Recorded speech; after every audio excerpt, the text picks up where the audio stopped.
जितने लोग बिहार में सरकारी डॉक्टर बनना चाहते हैं उनके लिए बहुत ही सुनहरा मौका आ चुका है, बहुत ही बेहतरीन मौका आया है। ध्यान से देखिए, इसके बारे में डिटेल में डिस्कशन करने वाले हैं, ठीक है। ज़्यादा टाइम वेस्ट नहीं करेंगे आपका। जो भी विज्ञापन संख्या है ये 2/2025 है, यानी कि 2025 में ये विज्ञापन आया हुआ, ठीक है। ध्यान से देखिएगा कि इसमें क्या कहा है कि हेल्थ वेलनेस सेंटर, जिसको HWC बोल सकते हैं, या आयुष्मान आरोग्य मंदिर में सार्वजनिक स्वास्थ्य, आपको क्या क्या मतलब वहाँ पर क्या करना है। तो प्राथमिक सेवा केंद्र में सेवा आपको देनी है, ठीक है। जिसमें कौन कौन लोग सेवा दे सकते हैं, महिला दे सकती है, पुरुष दे सकते हैं, और कार्यकर्ता यानी स्वास्थ्य कार्यकर्ता। इसके अलावा जो भी आशा में काम करती है वो लोग भी इस फॉर्म को भर सकती हैं। ध्यान सुनिएगा, बहुत ही कमाल की बातें यहाँ पर हम बताने वाले हैं। अब देखिए, सबसे खास बात ये है कि वो भारत का क्या होना चाहिए, नागरिक होना चाहिए, नहीं कि ऑल ओवर इंडिया के लोग इस फॉर्म को भर सकते हैं, ठीक है। अब यहाँ पर बात करेंगे कि कम्युनिटी हेल्थ ऑफिसर, यानी कि जो भी वैकेंसी आई है, बहुत ही बेहतरीन वैकेंसी है, कहीं से कोई दिक्कत नहीं होगी किसी को। तो सबसे पहले जान लीजिए कि महिला के लिए 35% की सीट जो है रिजर्व है। जो लोग दिव्यांग उनके लिए 4%, और स्वतंत्रता सेनानी के जो नाती है, पोता पोती, इस तरीके से जो भी हैं, उनके लिए 2% सीट आरक्षित है, ठीक है। यदि जनरल की बात करेंगे तो हम लोग देख सकते हैं कि 979 सीट उनके लिए कैंडिडेट के लिए रिजर्व है। EWS के लिए 245, ST के लिए 1000 मतलब 1243 बोल लीजिए, ST के लिए 55, और EWC के लिए 1170 है। यदि बात करेंगे BC की तो कितना है, 660, और WBC की बात करेंगे तो 159 है, ठीक है। टोटल पद जोड़िएगा तो कितना हो रहा है, 4500, ठीक है। बहुत ही बड़ी वैकेंसी है। अब चलिए इसके बारे में थोड़ा सा डिटेल में जानते हैं कि एजुकेशन क्या क्या चाहिए, ठीक है। यदि आपके पास BSc है नर्सिंग से तो आप इस फॉर्म को खूब आराम से भर सकते हैं, ठीक है। कहीं से कोई दिक्कत नहीं होनी चाहिए। इसके अलावा फिर से पोस्ट बेसिक है, यानी कि BSc तो आप किए हैं, ठीक है, तो भी इस फॉर्म को भर सकते हैं। 6 मंथ का क्या होना चाहिए, इलिटरेट, ठीक है, कोई दिक्कत नहीं है, यहाँ से भर लीजिएगा। अच्छा, एक चीज़ और देखिए, यहाँ पर सबसे खास ये लिखा है कि BSc नर्सिंग तो होना चाहिए, ठीक है। इसके अलावा यदि किसी के पास पोस्ट BSc है, यानी कि जिसको आप नर्सिंग बोलेंगे, वो भी इस फॉर्म को भर सकते हैं। इसके अलावा यदि आपके पास GNM की डिग्री है तो भी इस फॉर्म को भर सकते हैं, ठीक है।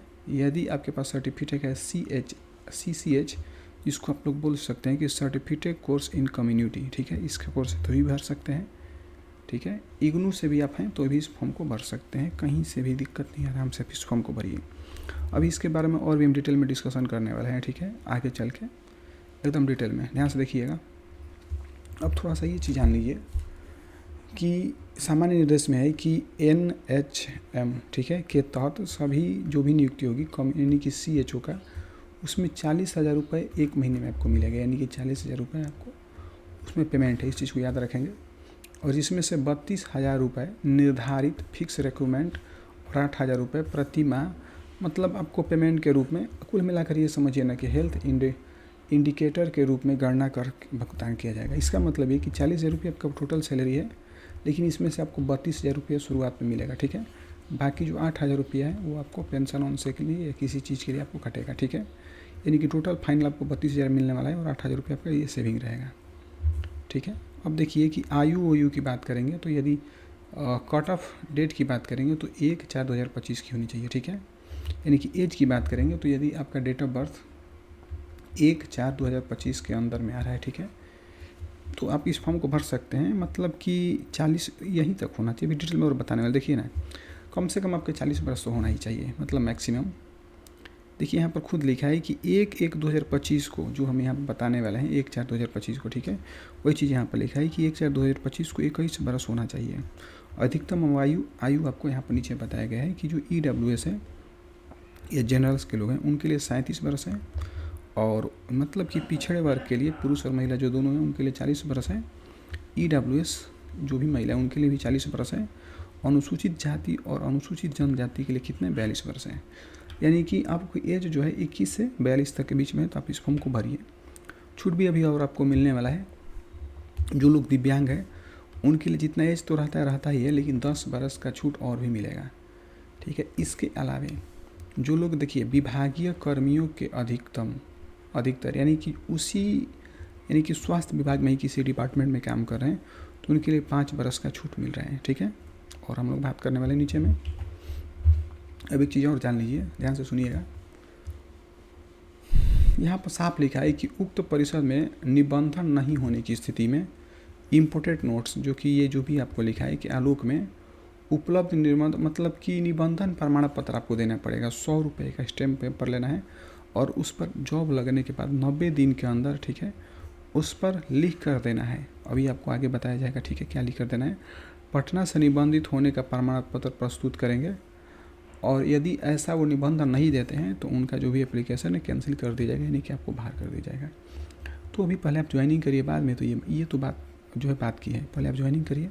तो देखिए प्रारंभिक तिथि और समय की बात करेंगे तो 5 तारीख से 5वें महीने से शुरू हो रहा है 10 बजे सुबह से, और 26 तारीख को ही 5वें महीने में ख़त्म हो जा रहा है शाम को 6 बजे तक। एक चीज़ हम आपको यहाँ बताना चाहेंगे कि बिहार की वैकेंसी हो या कहीं की भी वैकेंसी हो, थोड़ा सा भी आप लोग विलम्ब ना करें फॉर्म को भरने में, क्योंकि जैसे ही आप विलम्ब करते हैं तो आपका जो है मतलब कि स्लो हो जाता है, वेबसाइट जो हो जाती है क्या हो जाती है, स्लो हो जाती है। तो इसका आप लोग इंतजार ना करेंगे, फटाफट जैसे ही 5 तारीख आएगा एकदम स्पीड में फॉर्म को भर दीजिए। 10 तारीख तक आप पूरा टारगेट रखिए, 10 दिन के अंदर आप लोग फॉर्म को भर लीजिए, ठीक है। अब एक चीज़ और देखिए, यहाँ पर लिखा है कि जो भी वैकेंसी आई हुई है उसमें उसके आलोक में आरक्षण का जो भी लोग दावा करना चाहते हैं, जैसे कि विवाहित महिला आरक्षण का दावा करना चाहती है तो वो देखिए यहाँ पर साफ लिखा है, क्रीमी लेयर रहित प्रमाण पत्र देगी। उनके पिता का नाम भी रहेगा उसमें, अस्थाई पता से निर्गत होना चाहिए, यानी कि अस्थाई पता होना चाहिए। ऐसा नहीं है कि जहाँ पर उसकी शादी हुई है पति के नाम से हो, गलत बात है, वो पिता के नाम से होना चाहिए, ठीक है। जो भी डॉक्यूमेंट बनवाना है कहाँ से बनवाना है, पिता के नाम से बनवाना है, ठीक है। इसके अलावा एक चीज़ और जान लीजिए कि इसके आलोक में विवाहित जो भी महिला है कि आय प्रमाण पत्र जो भी रहेगा वो पति के साथ रहने की स्थिति में पति के अस्थायी निवास अंचल से निर्गत होगा। यानी कि यदि हम लोग बात करेंगे यहाँ पर, ठीक है, आय के बारे में, आय प्रमाण पत्र यदि आपको देना है तो आय लगेगा कहाँ से, आय लगेगा आपके मतलब पति से, ठीक है, आय लगेगा पति से। लेकिन यदि हम लोग यहाँ पर बात करेंगे, ठीक है, क्रीमी लेयर की बात करेंगे तो वो कहाँ से लगेगा, पिता के यहाँ से लगेगा, और आय लगेगा पति के यहाँ से। इस चीज़ को याद रखेंगे, ठीक है, बहुत ही काम का चीज़ है। यदि ऐसा आप नहीं करते हैं, ठीक है, देखिए यहाँ पर साफ लिखा है कि विवाहित महिला मतलब अपने पिता के निवास स्थान पर रहकर आवास प्रमाण पत्र प्रस्तुत करना आवश्यक होगा। यानी आवास भी आपका कहाँ से लगेगा, पिता के यहाँ से लगेगा, पर आय कहाँ का लगेगा, पति का लगेगा, ठीक है। समझ में आ गई बात। आगे देखिए, अब एक चीज़ और जानिए कि आय एवं परिसंपत्ति प्रमाण पत्र निर्गत होने के 1 वर्ष तक ही वैध माना जाएगा। यानी आप पुराना से पुराना बनाए हैं तो चलेगा, सिर्फ कंडीशन एक ही है कि वो कितना वर्ष पुराना हो चाहिए, 1 वर्ष। यदि 1 वर्ष से ज़्यादा पुराना है तो उसको इनवैलिड घोषित कर दिया जाएगा, ठीक है। अब देखिए कि महिला को यहाँ पर 35% का सीट आरक्षण किया गया है, ठीक है। और हम अभी नीचे आने वाले हैं। अब देखिए, आप सामान्य वर्ग से हैं, पिछड़ा वर्ग हैं, अत्यंत पिछड़ा वर्ग हैं, आर्थिक रूप से कमज़ोर हैं तो आपको 500 रुपये देना है, ठीक है।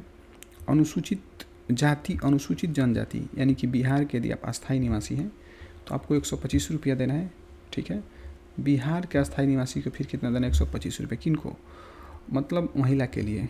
और बिहार के बाहर, ठीक है, चाहे आप किसी भी वर्ग से हो, पुरुष हो या महिला, उससे मतलब नहीं पड़ता है। बस मतलब यह है कि यदि आप बिहार से हैं तो 500 रुपये आप रखे रहिएगा इस फॉर्म को भरने के लिए, ठीक है। अब दिव्यांग के लिए, ठीक है, 40% या यदि उससे ज़्यादा दिव्यांग है तो उसके लिए कितना लगेगा, 125 रुपया। वैसे दिव्यांगता का सर्टिफिकेट 40% से ज़्यादा रहता है तभी ज़्यादा वैल्यू रहता है, ठीक है। अब थोड़ा सा बात करेंगे हम लोग, जो भी आपका एग्ज़ाम होने वाला है वो CBT माध्यम से होगा, यानी कि कंप्यूटर बेस्ड टेस्ट होने वाला है, जिसमें आपको 100 नंबर का पूछा जाएगा। ध्यान सुनिएगा। जनरल की यदि बात करेंगे, GK का, तो ये 20 नंबर का पूछेगा, ठीक है। और मतलब यहाँ पर रीजनिंग की बात करेंगे तो ये कितना पूछेगा, 20 नंबर का। मैथ पूछेगा 20 नंबर का। टेक्निकल एबिलिटी पूछेगा 20 नंबर का। कुल प्रश्न कितना रहेंगे, प्रश्नों की संख्या रहेगा मतलब 80, और अधिकतम प्राप्तांक कितना रहेगा, 100। ध्यान समझेंगे। समय कितना रहेगा, 2 घंटा। कहीं से किसी को दिक्कत होगी तो कमेंट करके जरूर बताइएगा, ठीक है। फिर यहाँ पर लिखा हुआ साफ साफ आप पढ़ सकते हैं कि जो भी प्रश्न पत्र रहेगा हिंदी और इंग्लिश दोनों में रहेगा, 100 अंकों का होगा, ठीक है। और कुल 80 प्रश्न होंगे। यहाँ पर साफ लिखा है कि प्रश्नों की संख्या कितनी होगी, 80। लेकिन टोटल नंबर की यदि बात करेंगे, ठीक है, टोटल जो भी आपको नंबर मिलेगा वो 100 नंबर का होगा, यानी कि 100 मार्क्स का होगा, ठीक है। और 80 को क्वेश्चन होगा, 2 घंटा का समय मिलेगा, ठीक है। यहाँ पर साफ साफ लिखा है कि यदि 1 से अधिक पालियों में एग्ज़ाम होता है तो आपको नॉर्मलाइजेशन लगेगा, ठीक है। 1 से अधिक पालियों में यदि एग्ज़ाम इसका मतलब होता है तो नॉर्मलाइजेशन की स्थिति बनेगी। अब देखिए यहाँ पर कि जो भी लोग CBT से माध्यम से एग्ज़ाम देंगे उनको 30% कम से कम लाना पड़ेगा, तभी वो लोग पास होंगे। ऐसा नहीं है कि यदि आप 30% से भी कम लाते हैं तो आपको पास कर दिया जाएगा, नहीं, कम से कम 30% लाना ही लाना है, ठीक है। अब देखिए यहाँ पर ये तो बात हो गई। अब थोड़ा सा ये जान लीजिए कि मतलब समान जन्म तिथि किसी का यदि हो गया या 2 से अधिक अभ्यर्थियों की मेधा सूची में उनका स्थान निर्धारित शैक्षिक योग्यता के आधार पर किया जाएगा। समझिए ध्यान से, ज्वाइनिंग के समय में होता क्या है कि किसी किसी कैंडिडेट का सेम डेट ऑफ बर्थ हो जाता है, ठीक है। जब सेम डेट ऑफ बर्थ हो जाता है तो एज के हिसाब से यहाँ पर मतलब किया जाएगा, यहाँ पर साफ लिखा है, ठीक है। और यहाँ पर मतलब मेधा सूची ऊपर क्रम में हो, ठीक है, कहीं से कोई दिक्कत नहीं है। इसके बावजूद एक से अधिक समान हो तो ऐसे अभ्यर्थियों की वरीयता 10वीं बोर्ड के प्रमाण पत्र या उस पर लिखे अंग्रेजी वर्णमाला के नकल नाम के अनुसार किया जाएगा। ध्यान समझिएगा, यदि एक से अधिक कैंडिडेट मतलब सेम कैटेगरी के आ जाते हैं सेम नेम से, तो 10वीं बोर्ड का जो भी रोल नंबर होगा, मतलब कि बोल सकते हैं कि जो भी आपका नाम है, जैसे कि मान लीजिए किसी का नाम राकेश है, ठीक है, और किसी का नाम राजेश है, ठीक है, तो अल्फ़ाबेट के हिसाब से आपको मतलब मिलेगा, ठीक है। तब जबकि आपको ऐसा मिलेगा। अब सबसे खास बात यह है कि भरने के लिए फॉर्म को क्या क्या चाहिए, ठीक है, मतलब सब कुछ बताने वाले हैं। देखिए यहाँ पर ऑनलाइन भरे गए आवेदन और CBT का प्रवेश प्रमाण पत्र, जो भी एडमिट कार्ड मिलेगा उसको आप रखे रहेगा, लास्ट में काम करेगा, ठीक है। और 2 पासपोर्ट साइज जो भी रंगीन फ़ोटो होगा आवेदन में अपलोड किया गया उसको भी आपको रखना है। साथ में फ़ोटो युक्त प्रमाण पत्र भी होना चाहिए। इसके अलावे, ठीक है, लोग बात करेंगे तो जन्म तिथि का प्रूफ भी होना चाहिए, ठीक है, जैसे कि मैट्रिक का प्रमाण पत्र बोल सकते हैं, मूल प्रमाण पत्र या अंक प्रमाण पत्र, ठीक है। इसके अलावे शैक्षिक योग्यता का प्रमाण पत्र भी होना चाहिए, अंक पत्र भी जिसको बोल सकते हैं, इंटर्नशिप सहित 10 मतलब डिग्री भी होना चाहिए। अब देखिए डिग्री आपको क्या लगाना है कि 10वीं से लेकर अंतिम योग्यता तक, यदि आप ग्रेजुएशन है तो ग्रेजुएशन तक लगाइए, यदि आप पोस्ट ग्रेजुएट हैं नर्सिंग में तो वहाँ तक लगाइए, यानी कि जितना आपके पास डिग्री है सब झोंक दीजिए इसमें, ठीक है। अब आइए थोड़ा सा नीचे कि यहाँ पर देखिए कि समक्ष प्राधिकार द्वारा निर्गत जो भी प्रमाण पत्र है आपको वो देना ही देना है, ठीक है। इसके अलावा ऑनलाइन आवेदन करते समय आरक्षण का दावा के लिए, मतलब जो भी आप कैटेगरी से आते हैं यदि आप उसका दावा करते हैं तो उसका प्रमाण पत्र आपको चाहिए, जैसे कि आप अस्थायी निवास पत्र चाहिए, जाति निवास पत्र चाहिए, क्रीमी लेयर रहित प्रमाण पत्र चाहिए, आय चाहिए और परिसंपत्ति जो लागू हो वो देना ही देना है, ठीक है। जो लोग दिव्यांग है उनके लिए दिव्यांगता का प्रमाण पत्र चाहिए, स्वतंत्रता सेनानी है तो उनके लिए वो वाला सर्टिफिकेट चाहिए, ठीक है। यदि बात करेंगे तो विभागीय कर्मी यानी कि जो उस मतलब विभाग में ही काम करते हैं और इस फॉर्म को भरना चाहते हैं तो छूट लेना चाहते हैं तो उससे संबंधित जो कार्य का अनुभव है, अनुभव सर्टिफिकेट आपको इसमें देना पड़ेगा, ठीक है। और अन्य जो भी सर्टिफिकेट है आप इसमें ज़रूर से ज़रूर मतलब कुल मिलाकर एक ही चीज़ कहेंगे कि आपके पास जितना से अधिक सर्टिफिकेट है सभी सर्टिफिकेट को इसमें लगाइए, ठीक है। थोड़ा सा और बात करेंगे, ध्यान से सुनिएगा कि एकदम इम्पोर्टेंट बात बता रहे हैं, ध्यान से सुनिए कि उम्मीदवारों द्वारा इन सभी मूल प्रमाण पत्रों के अंक पत्रों के छाया प्रति का एक सेट काउंसलिंग के दिन जमा करना आवश्यक होगा। यानी कि जो भी आपके पास प्रिंट निकलेगा फॉर्म जमा करने के बाद में, फॉर्म भरने के बाद में, उसको आप 1-2 कॉपी अपने पास में रखिएगा, ठीक है। योग्यता संबंधी प्रमाण पत्र वही होंगे जिनका उल्लेख उम्मीदवार द्वारा ऑनलाइन फॉर्म भरने में किया गया। इसका मतलब ये है कि आप फॉर्म भरे हैं, मान लीजिए कि आप EWS हैं तो आप 40% दिए हैं, ठीक है, और पता चला कि आपका 35% है तो आप बाहर हो जाइएगा, ठीक है। तो इसीलिए जो भी है सही भरिएगा। अभी और भी एक चीज़ सबसे इम्पोर्टेंट चीज़ दिया हुआ है जो कि ऐसा नहीं देना चाहिए। देखिए यहाँ पर साफ लिखा है कि त्रुटि सुधार हेतु आवेदकों को न तो कोई मौका दिया जाएगा और न ही इसके संबंध में किसी आवेदन पर विचार किया जाएगा। इसका मतलब ये हुआ यदि आप फॉर्म भरते समय सिर्फ और सिर्फ एक गलती कर देते हैं ना तो आप इस भीड़ से बाहर हो जाएंगे।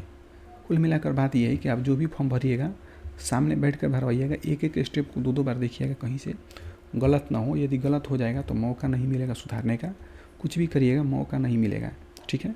तो आराम से फॉर्म भरिएगा क्योंकि फॉर्म सही भराएगा तभी सिलेक्शन होगा, ठीक है। तो यहीं तक था। यदि वीडियो अच्छा लगा होगा तो लाइक करके शेयर ज़रूर करिए, ठीक है। Thank you very much. मिलते हैं, इसके बारे में और भी जानकारी मिलेगी तो हम आपको बहुत जल्दी बताने वाले हैं। Thank you.